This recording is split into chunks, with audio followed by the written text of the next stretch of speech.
You look at John chapter 9. It's the story of a man born blind.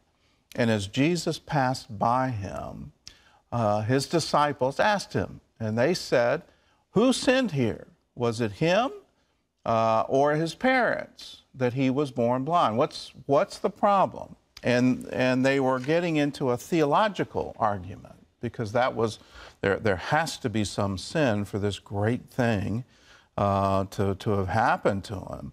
And was this a sin that he was going to commit after he was born? Or was it a sin that his parents committed? And in either side of that, you go, well, what's the fairness here?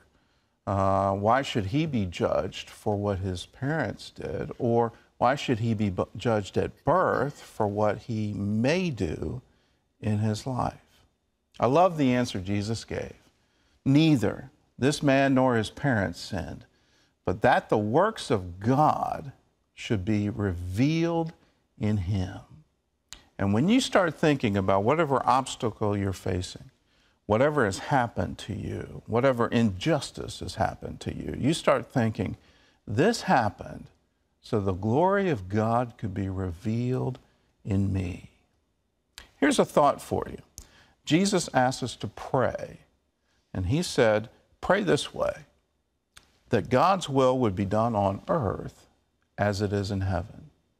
And that gives us the very definite clue that God's word is not always being done on earth.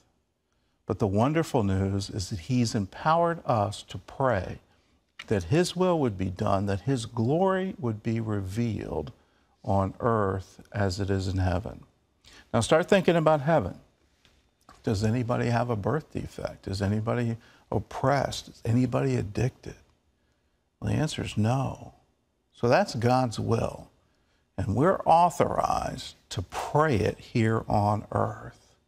Now, all of us go through trouble. All of us have problems. And here's what the Apostle Paul said about it in 2 Corinthians. We do not lose heart, but though our outer man is decaying, and anybody who's aging, you know, your outer man is decaying, yet our inner man is being renewed day by day. For the momentary light affliction is producing for us an eternal weight of glory far beyond all comparison, while we look not at the things which are seen, but at the things which are not seen. For the things which are seen are temporal, but the things which are not seen are eternal. And when you get your eyes on heaven, when you get your eyes on Jesus, and start asking this question, how can God's glory be revealed? How can heaven be revealed on earth through me? How can Jesus, the author and the finisher of my faith, how can he work through this? How can he be glorified today in me? And when those are your questions, well, then wonderful things can happen. And this verse can be true for you. I can do all things through Christ who strengthens me.